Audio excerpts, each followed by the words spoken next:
ராவணனுக்கும் ராமபிரானுக்கும் யுத்தம் ஏற்பாடு செய்து நேற்றோடு 9 நாள் யுத்தம் முடிந்து விட்டது. 9 நாள் யுத்தம் முடிந்தது. எனது அண்ணன் கும்பக்கேரன் கீழே சாய்த்து விட்டார்கள். எனது அண்ணன் மகன் மேகநாதன் எப்பேற்பட்டாரு மிகமலை யாகம் செய்து கொண்டிருந்தார். அந்த யாகத்தை அழிக்காது இருந்திருந்தால் 3.25 நாளைக்கு தான் இருக்கு. அந்த யாகத்தை பூர்த்தி செய்திருந்தால் அவரை வெறுவது லேசான காரியம் கிடையாது. அந்த யாகத்தை அழித்து மேகநாதையும் அழித்து விட்டார்கள். ஆமா, ராவணனுக்கு பயிர் வந்து விட்டது. இப்பேற்பட்ட எனது தம்பி கும்பக்கேரன் கீழே சாய்ந்து விட்டார். மேகநாதை கீழே பயித்து விட்டார்கள். சேராச்சாரபுரம் மடிந்து விட்டது. அப்படி என்று கூப்பிட்டா யாரு கூப்பிட்டா? ஏன் பெருமா வணங்க, என் ஜாகத்தை எடுத்து பாரு. என் தம்பி செத்துட்டான், என்னோட மகன் செத்து விட்டான். என் ஜாகத்தை பாரு. ஜாகத்தை பார்த்தா 12வது வீட்டுல குறைவு மாதிரி உட்காந்துக்கிட்டியா ஒரு குளிகை.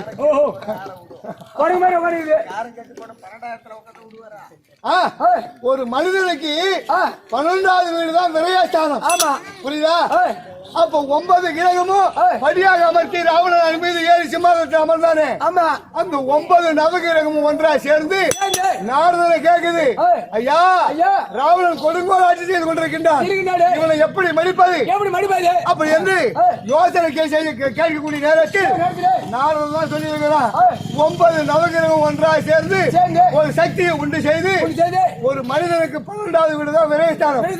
அந்த குளிகை என்று சொல்லக்கூடிய குளிகை என்ன தெரியுதா? குளிகை தெரியுதா? குளத்துக்கு கூட தூக்க மாட்டாங்க. செத்து போன பொண்ணு குளிக்கு வந்துருச்சுன்னா குளத்துக்கு தூக்க கூடாது. ராவு காலம் எமகலத்திலும் பொண்ணு தூக்குவான். குளிக்க வரப்போது பொண்ணு தூக்க குளிகை கைட்டு அந்த 9 கிரகமும் ஒன்றா சேர்ந்து குளிகை என்று சொல்லக்கூடிய ஒரு கிரகத்தை உற்பத்தி செய்து ஒரு மனிதனுக்கு 12வது வீடு விரைஸ்தானம் கொண்டு போய் அந்த வீட்டுல வைக்கிறாங்க. அப்பதான் அந்த கும்பக்கரனை கீழே சாய்க்க முடிந்தது, மேகநாதனை கீழே சாய்க்க முடிந்தது, ராவணனை லேசாக வெள்ளி விடலாம். அப்படி என்று அந்த 9வது ஆயுதங்களில் அவன் நிராயமானார் என்று விட்டார். ராமபிரான் பார்த்தார், ராவணா ஆயுதம் இல்லாமல் உன்னோடு சண்டை செய்ய மாட்டேன், இன்று போய் நாளை வா அப்படி என்று ராமபிரான் சொல்லிவிட்டு எழுச்சிட்டாரு. இன்று இரவு அந்த ராவணன் எனது அண்ணன் என்ன செய்வான் எனக்கு தெரியும். மாயாஜால மந்திரஜாலம் தெரிஞ்சவன் எனது அண்ணன் ராவணன். இந்த மாயாஜால மந்திரஜாலம் தெரிஞ்சவனாச்சே ஏதாவது சூழ்ச்சி செய்தாலும் செய்து விடுவான்.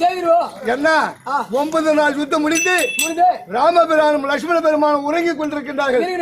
இன்று இரவு அவர்கள் எப்படியாக பாதுகாக்க வேண்டும். ஒரு நாள் பாதுகாத்தா போதுங்க. நான் மட்டும் இருந்தாகுமா? ஒரு துணியா இருந்தானே அனுமந்த பாலர் அவனை அழைக்க வேண்டும், அவனிடம் பேச வேண்டும். கால தாமதம் இல்லாமல் அழைத்து அனுமந்த பாலர்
உனக்கு குரங்கு தான் போறேன்னு நினைக்கிறேன்.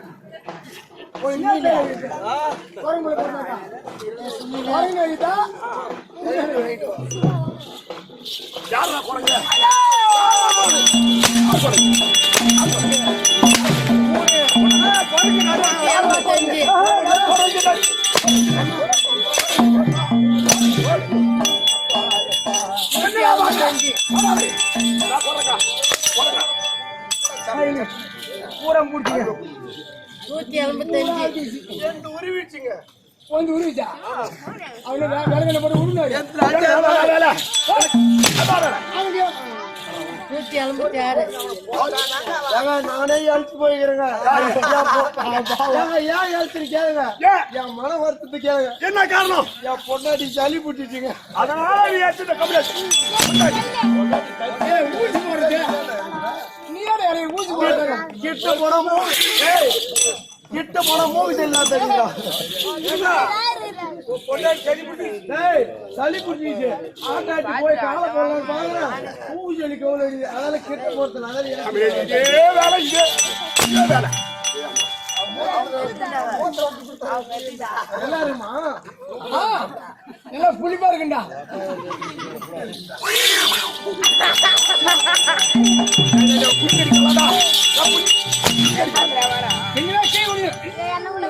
அப்புறம் குச்சி அடிக்கிறாளா? 189. சபைக்கு மனமார்ந்த வணக்கம். ஏமல இந்த சபையை விட்டு நோக்கி பார்த்தால் எப்படி விளக்கம்? இதே பெருத்த தேவ சபை, லட்சுமி சபை, மகாலட்சுமி ராஜ்யம் அறிந்த சபை. இந்த அழகான திருச்சபையில் யார் யார் அமர்ந்திருக்கிறார்? அதான் மாதா பிதா குரு தெய்வம் 4 வண்ணத்தால் அமர்ந்திருக்கின்றார். கற்றோர் கருணையுற்றோர் இவெல்லாம் நம்மை பெற்றெடுத்தோர். நம்மை பெற்றெடுத்த அருமை தாய் தந்தமார்களுக்கும் கற்றறிந்த கணவன்களுக்கும் படித்த மகா வேலைகளுக்கும் நம் நாடகத்தை கண்டுகளிக்க இன்னும் அக்கம் பக்கம் எல்லா ஊர்ல இருந்து வந்துக்கிறாங்க. அண்ணவருடைய பாதத்திற்கும் நம் நாடக கம்பெனியில் உள்ள அனைவருடைய பாதத்திற்கும் அடியவன் சிறியவன் உங்கள் இருவருக்கும் ஒரு கோடி வணக்கம்.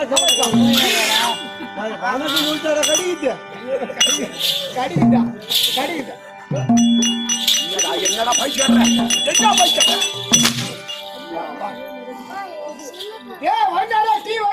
யார் ராஜி காடுற 190. விளக்கமா சொன்னா தெரியுங்க. கோடி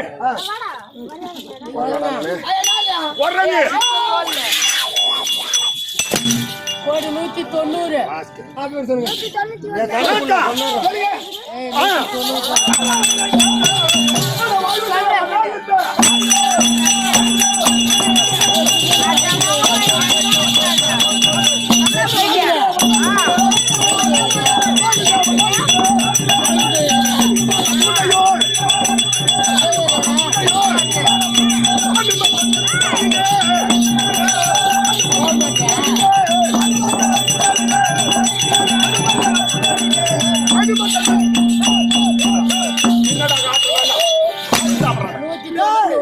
இது அனுமாறு.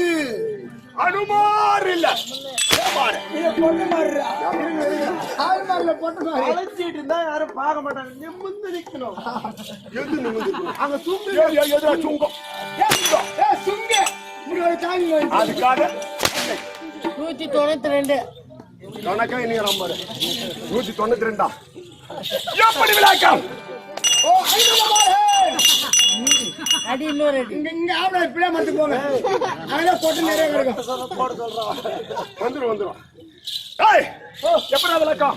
அனுமந்த பாலன். அனுமந்த பாலன் ஐயா வணக்கம். வணக்கம் வணக்கம். நல்லவனாக வல்லவனாக வந்து மீன் தெரிஞ்சதே எப்ப சர்வா கிட்ட அனுப்பிச்சிருப்போங்க. ஐயா வணக்கம் ஐயா. மகராசனாக நீடூழி வாழ்ந்துரு. அனுமந்த பாலா வணக்கம். நோயற்ற வாழ்வு குறைவில்லா செல்வத்தோடு வாழ வேண்டும். ஏய் வாழ்வு தேவன் அளித்து அஞ்சனா தேவி என்று அனுமந்த பாலன் வாழ்வு தேவனுக்கும் அஞ்சனா தேவிக்கும் பிறந்த பிள்ளை இந்த அனுமந்த பாலன் காத்துக்கு பிறந்தவன்டா. வாழ்வு தேவனுக்கு மகன் ஏய் ஆஞ்சனா தேவிக்கு புள்ள. மவனா யாரு புள்ளனா யாரா கம்பெனி ரெண்டு ஒண்ணுதான். ஆமா. ஏய் எனக்கு தாய் மாமா 2 பேர். யாரு? வாலி சுக்கிரிவன். சுக்கிரிவன் 2 ஆண் ஆஞ்சராஜா என்ற ஒரு பெண். ஒரே ஒரு பெண்ணு. அப்படி இருக்க அது சுபர்மானுடைய விந்தாகப்பட்டது கடிதமாய் வாயுதேவன் ஒப்படைத்து அது ஆஞ்சராஜாவினுடைய வாயிலே விழுந்தபடினால் நான் கர்ப்பமாகி விட்டேன். ஓஹோ. ஆனா எங்க அம்மாவுக்கு கல்யாணம் ஆகல. எங்க தாய் மாமன் பார்த்தா அடியே ஆஞ்சராதேவி எங்கே சென்று குழந்தை வாங்கி கொண்டு வந்தான். எவன்ட போய் புள்ள வாங்கடா அடி வந்தார போய். அவன் கேட்டானோ இல்லையோ இவன் கேக்குறான் பாரு. கேக்குறான் உங்க மாமா அப்படி உங்க அம்மாவை அப்படி என்று அடித்து பொன்னாக சித்திரவதை செய்தார். என் தாய்க்கு தெரிஞ்சாதான சொல்ல முடியும். ஆமா. இந்த கர்ப்பத்துக்கு யார் காரணம்? அதுதான் வாய் வழியா வாங்கிச்சு பாவம். வாயுதேவனால் அளிக்கப்பட்டது. தெரியாது. அப்போ வாயுதேவனுக்கு பிறந்தார் என்று தெரியாது. தெரியாமல் கர்ப்பத்துக்கு யார் காரணம் என்று தெரியாது. தெரியவில்லை. அப்படி என்று சொன்ன உடனே அடித்து இம்சித்து 5 பஞ்ச உலோகங்களை காசி ஈயம் செம்பு பித்தளை தங்கம் இப்படி சொல்லக்கூடிய பஞ்சலோகத்தை காசி தூக்கி அதை கொதிக்க கொதிக்க அந்த ஆஞ்சநாதேவி வாயில விட்டால் வயிற்றில் இருக்கக்கூடிய கரு அப்பயே அப்படியே கலைஞ்சிடும். அப்படி என்று அந்த பஞ்சவாதங்களை காசி கொப்பரையிலே காசி என் தாயினுடைய வயிற்றிலே அப்படியே கொதிக்க கொதிக்க ஊத்தினார். அப்படி ஊத்திய உடனே அதனால் அந்த பஞ்சலோக தேகம் படைத்தவன் இந்த மாருதி வாயில ஊத்துறாங்க பாரு, அது போய் வவுத்துற புள்ள கலைன்னு பார்த்தாங்க, அது உடம்பு பூரா அதுவும் கூடிக்கிட்டு உருவாகுது. அப்படி உருவாகி என் தாயினுடைய அஞ்சனாதேவிக்கு நான் பிள்ளையாக பிறந்து சிறு பிள்ளையாக இருக்கும்போது அம்மா பசி அம்மா பசி பசி பசி பசி அப்படி என்று கேட்ட உடனே என் தாய் பார்த்தது, மகளே காணகத்துக்கு செல், உனக்கு எது சிவந்த கனியாக தெரிகிறதோ அதை பறித்து பூசி. உனக்கு எது பழுத்து செவ செவ செவனு செவந்த தெரியும், ஆமா அதை பறித்து சாப்பிட்டு பசியா இருப்பா அப்படி என்று தெரிவித்தார். அப்படி காலை வேளையிலே காணகம் சென்ற போது கீழே உதவாகின்றானே சூரியன் நிறமாக பார்த்தேன். கடலுக்கு அப்புறம் சமுத்திரத்தின் ஒரு பகுதியிலே சூரியன் உதயமாகிறது. ஆமா அதிகாலையிலே அப்ப பார்த்தேன், ஆஹா நம் தாய் தெரிவித்த கனி இதுதான். இதை புசித்தால் ஏன்னா தண்ணியில பார்த்தா கிட்ட இருக்கிற மாதிரி தெரியும், பக்கத்துல தெரியும் சூரியனை. கிளம்ப அப்போ நான் யாரோட அம்சத்தால் பிறந்தவன், வாயுதேவன் அம்சத்தால் பிறந்தவன். இங்கிருந்து ஒரே தாவு அப்படியே எகிரி பாய்ந்தேன். அவங்க அப்பாவோட சக்தி, அந்த பறக்கக்கூடிய சக்தி காத்து மூலியமா பறக்கிறது. அப்படி பறந்து அந்த சூரியனை அப்படியே எடுத்து விடுங்கி விட்டு அப்படி விடுங்கி உடனே இந்த வாய் வழியாக சென்று ஆசன வழியாக வெளியே சென்று போச்சு பாரு சூத்தார வந்துருச்சு. நான் எவ்வளவு மரியாதை சொல்றேன் 93 ஆசனம். அதனாலதான் இந்த குடங்கினத்திற்கு வாயு சிகப்பு, ஆசன வாயு சிகப்பு. அப்படி சூரிய சாப்பிடாதா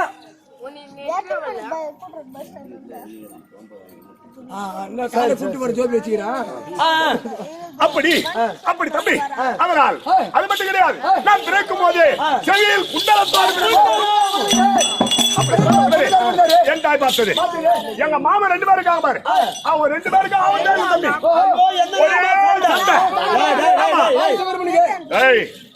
செல்லு போன் பேச போற அந்த நேரத்துல. அப்ப வாலி சுக்கிரமன் இருவருக்கும் ஆகாத தகராறு, எந்த நேரமும் சண்டை. என் மாமன் பெரிய மாமன் வாலி அடிவாதமாக அடிப்பது, என் சின்ன மாமன் சுக்கிரமன் ஓட்டோட்டமாக ஓடி மதங்க மலையிலே பறைவது. அப்ப மதங்க மலையா ஓடி யாராரு? ஏன் எங்க பெரிய மாமன் இருக்கார் பார், அந்த மதங்க மலை அடியிலே கால எடுத்து வைக்க முடியாது. ஏன்னா குந்து விராட்சதனை அந்த மதங்க மலை குகையிலே அடித்து அவனுடைய ரத்த வாடை பட்டு அந்த ரிஷிமுகம் பருவதம் என்று சொல்லக்கூடிய அந்த வனத்தில் வாழ்ந்தார் ரிஷிகள், அவருடைய தமம் எல்லாம் கேட்டு விட்டது. அதனால ரிஷி எல்லாம் பார்த்தாங்க, அடே வாலி உனக்கு பலம் இருக்கிறது என்ற காரணத்தினால் இப்பேற்பட்ட ரத்த வாடை வீசி இந்த கானகம் எல்லாம் வீசி எங்கள் தமம் கெட்டு விட்டது. இந்த மதக மலை எல்லையிலே உன் காலடி படுமானால் உன் சிரம் 16,000 துக்களாக போகிறது. அப்படி என்று சாபத்தை கொடுத்தார். அந்த சாபத்தை பெற்று எங்க பெரிய மாவனுக்கு எப்பேற்பட்ட வரம் யாராக இருந்தாலும் சரி, எதிரியே நின்று ஒருவன் சண்டை செய்தால் அவனுடைய பலம் பாதி தானாக வந்து சேர்ந்து. அப்ப எங்க மாமனை யாராவது கொல்ல முடியுமா? கொல்லவோ வெல்லவோ ஒருவரும் கிடையாது. அப்படி இருக்க எங்க சின்ன மாமன் சுக்ரீவன் என்னை அழைப்பது, என் தங்கை பத்த மாணிக்கவே அனுமந்த பாலா ஆஞ்சநேயா வா என்று அழைத்தால் ஓடுவது, உடம்பெல்லாம் புண்ணு புண்ணா இருக்கும். அப்ப கானகத்துக்கு சென்று மூளையை தலையை பறித்து வந்து அவருக்கு ஒத்தனை கொடுப்பது 10 போடுவது. 6 மாத காலம் உடம்பு ரணமாறும். அதன் பிறகு மீண்டும் வாலியிடம் சண்டைக்கு சென்றார். அப்படி இருக்கும்போது ஒரு நாள் தினத்திலே கானகத்திலே பசியாரி அப்படி நிழலிலே இருக்கும்போது அதோ ஹரிராமச்சந்திரமூர்த்தியும் தம்பி லட்சுமணரும் இருவரும் வந்து குண்டலதாரியே வருக, என் தாயிட்ட கட்டளை பிறக்கும் போதே குண்டலத்தோடு பிறந்தாய், யார் உன்னை குண்டலதாரி என்று அழைக்கின்றாரோ கடைசி வரையில் அவர்களுக்கு அடைக்கலமாக இருக்க வேண்டும், அவருக்கு நீ தூதுவனாக இருக்க வேண்டும், சேவகனாக இருக்க வேண்டும். அப்பேற்பட்ட கட்டளை அப்போது சென்று அவர் பாதத்தில் பணிந்து அப்போது கேட்டேன்.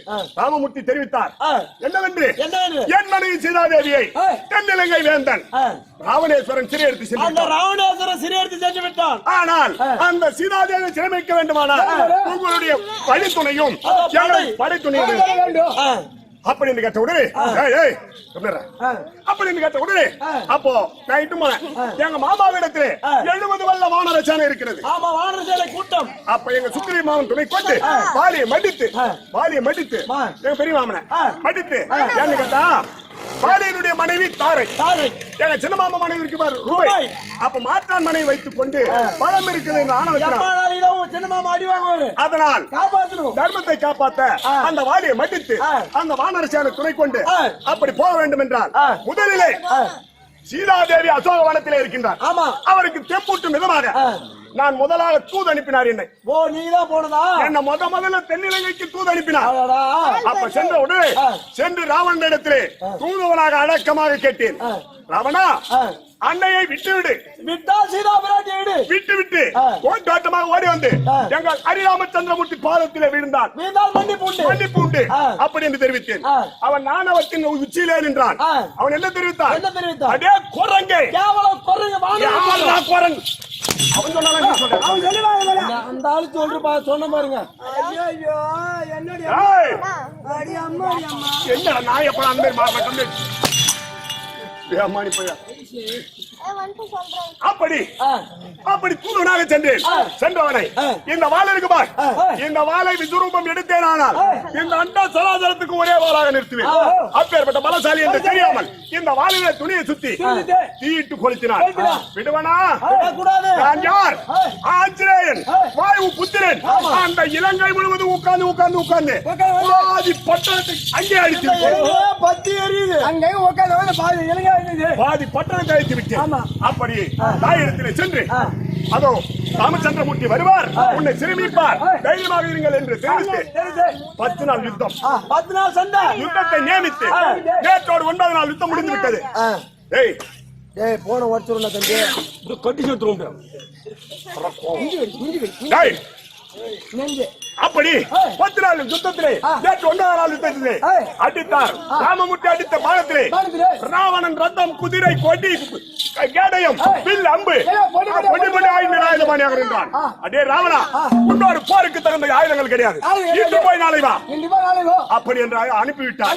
ஆனால் இன்று இரவு ஒரு நாள் எப்படி ஆகிலும் ஒரு நாள் ராமராஜன் காப்பாத்தினா போதுங்க போதும். ஆனால் அதோ விபத்து எங்கே இருக்கிறார்? அவர் அடுத்ததாக சங்கதி பார்க்க வேண்டும். ஐயா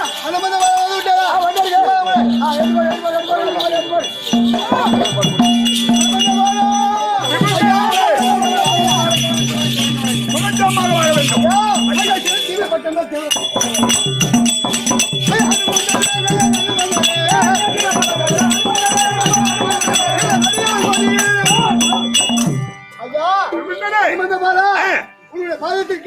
இந்த விபூஷன் மகளமண்டாக கேந்திரம் அவன் தனி பண்ணிட்டு நின்ற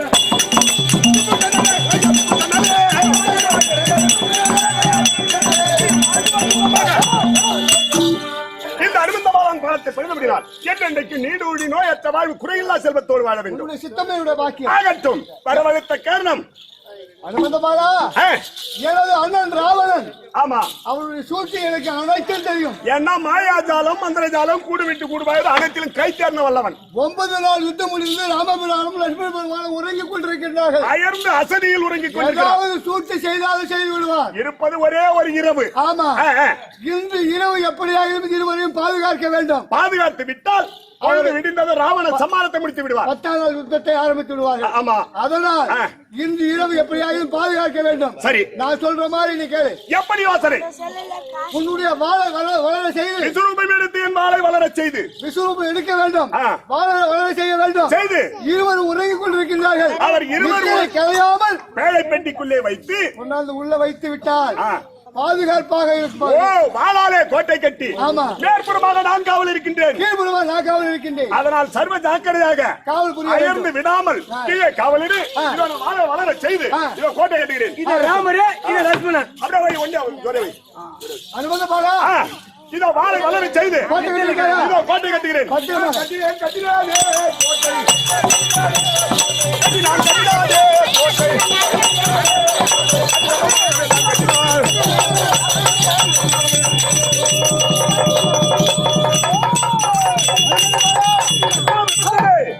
மேல்புறமாக நீ காவல் இருக்க வேண்டும். நான் காவல் இருக்கின்றேன். கீழ்புறமாக நான் காவல் இருக்கின்றேன். சர்வ ஜாக்கிரதையாக உணவுக்கு விடாமல் இருக்க வேண்டும். இருந்தாலும் எனக்கு பசி அதிகமாக இருக்கின்றது. ஆகட்டும். சென்று உணவு அறிந்து விட்டு வருகிறேன்.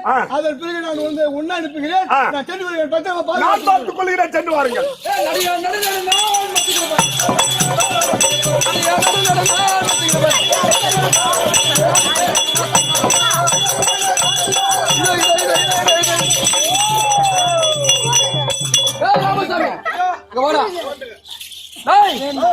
வந்து விட்டோம். இப்ப நம்ம எல்லாம் செய்ய வேண்டும். இந்த மூக்க வளர செய்து இலங்கை வந்து விட்டோம். இந்த மூக்க வளர செய்து கீழே நாட்டி எங்க இருக்கிற பார்க்க வேண்டும். எங்க இருக்கிறான்னு பார்க்க வேண்டும். பாருங்கள்.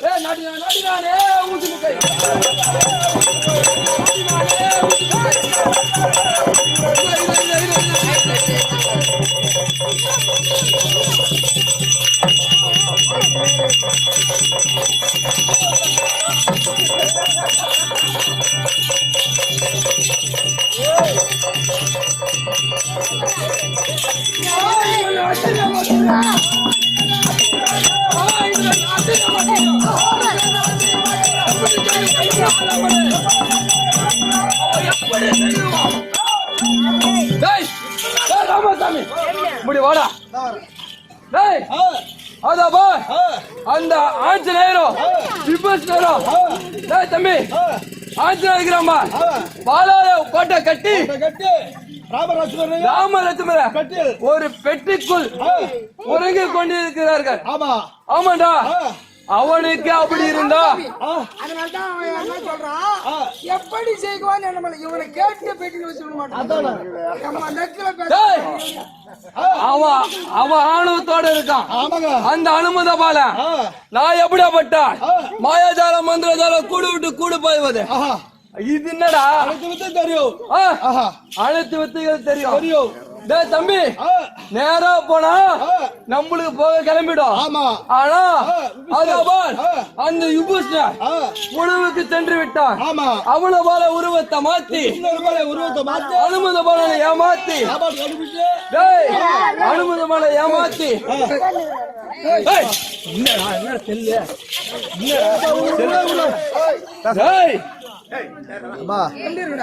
கொஞ்ச நேரம் அந்த விபூஷணன் உணவு சென்று விட்டான். அனுமதம் ஏமாத்தி ராமராஜர் தூக்கி போக வேண்டாம். இப்ப எப்படி தெரியுமா ஒரு மாதிரி தாண்டாடா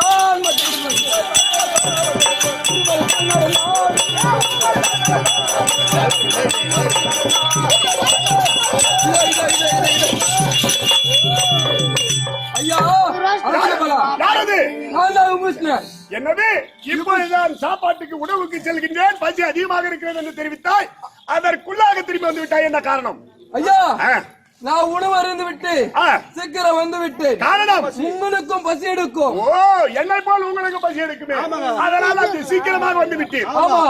நீங்க சென்று உணவு அருந்து விட்டு வாருங்கள். ஐயா நான் பார்த்துக் கொள்கிறேன். ஐயா விபூஷணனே, நான் செல்வது பெரிதல்ல. நீங்கள் சர்வ ஜாக்கிரதையாக காவல் புரிய வேண்டும். நான் சென்று உணவறிந்து உடனடியாக திரும்புகிறேன். அப்படியா பத்திரமா பார்த்துக்கொள். அப்படியா பச்சை ஏமாந்துட்டான். என்ன பண்ண வேண்டாம். தூக்கினானே ஊசுமுட்டான்.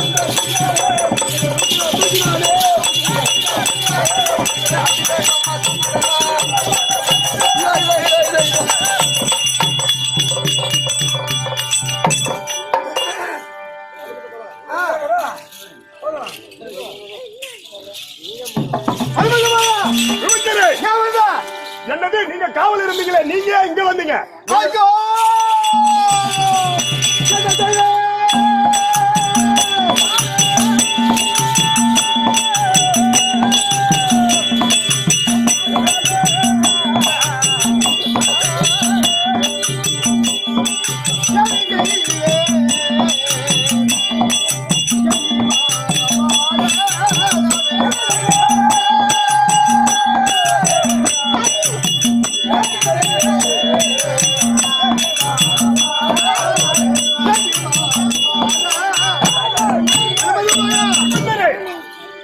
நீங்கள் வந்து நான் உணவறிந்து வந்து விட்டேன். அனுமந்த பாலா, உனக்கும் பசி எடுக்கும். போய் உணவறிந்து விட்டு வா என்று சொன்னதனால் காரணத்தினால் நான் உணவறிந்து சென்றேன்.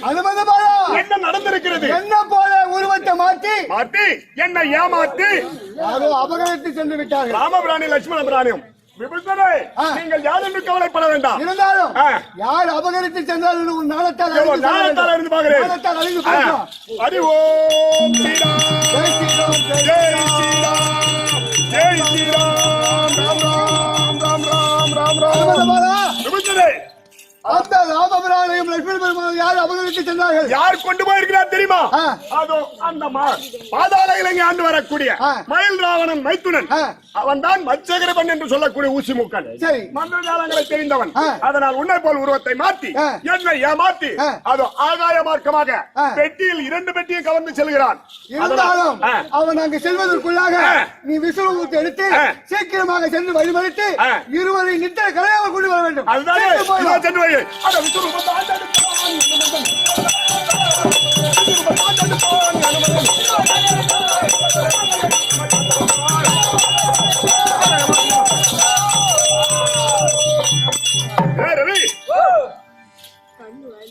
அவன் எந்த வழியாக சென்றிருக்கிறான் என்று ஒன்று புரியவில்லை.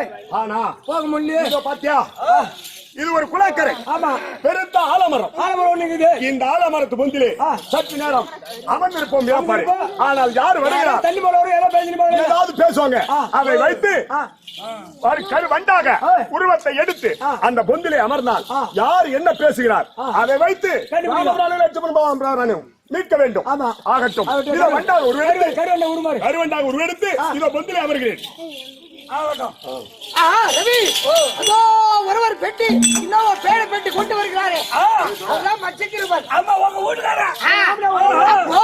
அந்த படுபாவி சென்று ராமபிரானையும் லட்சுமண பெருமாளையும் தூக்கி கொண்டு வருகிறார். இந்த வழியாக தான் வருவார். அதனால வழி மறித்து கணவன் என்று பார்க்க கூடாது. வழி மறித்து ராமபிரானை லட்சுமண பெருமாளையும் நித்திரை கழித்து விட வேண்டும். அதோ வருகிறார் பாரு, அங்க வருகிறார் பாரு.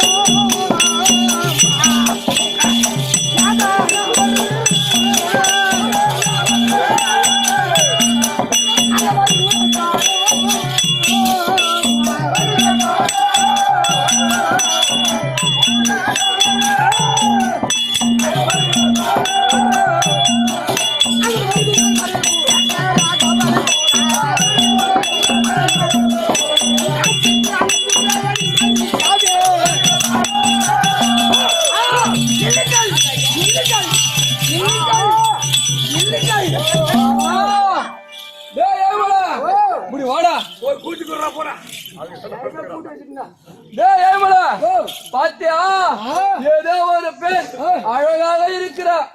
பாத்தியான்றான இவன் முதல் போய் கட்டின பொண்டாடி கூட தான் சேர முடியல. இந்த பெண்ணை பார்த்தா இது பொண்டாடி பார்த்து என்ன பொண்டாட்டி மேல தெரியுதுன்னா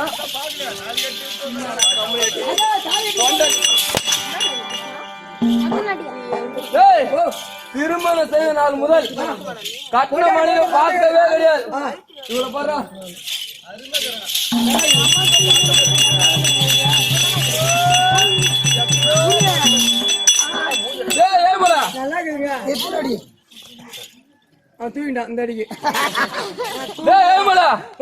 ஆனா ஒண்ணு, இந்த முகத்தை பார்த்தா எங்கேயோ எப்பவோ பார்த்த போல்.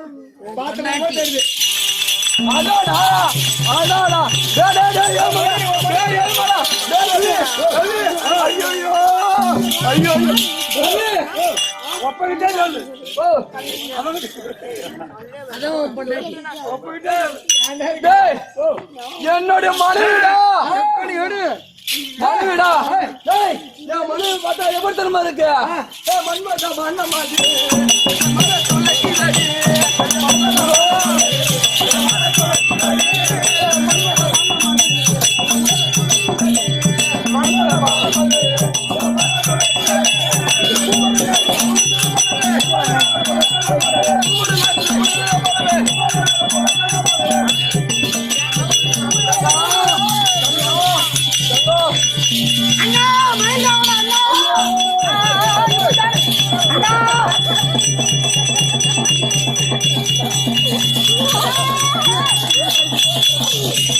எங்கடா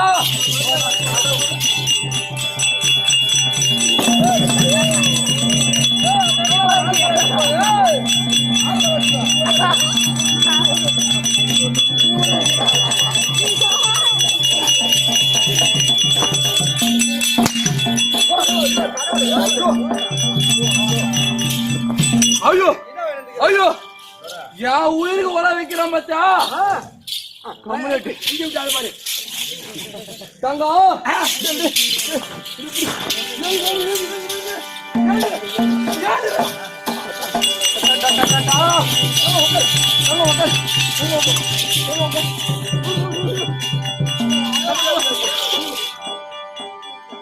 யார் யாரு என்னோட மனைவி அப்படி சொல்லலாம் அது இது உலகத்துல தமிழ்நாட்டுல மறுமண கால பிராண்ட் அவ்வளவுதான்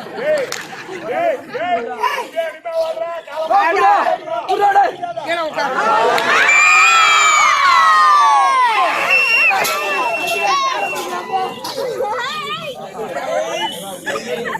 Vai, vai, vai.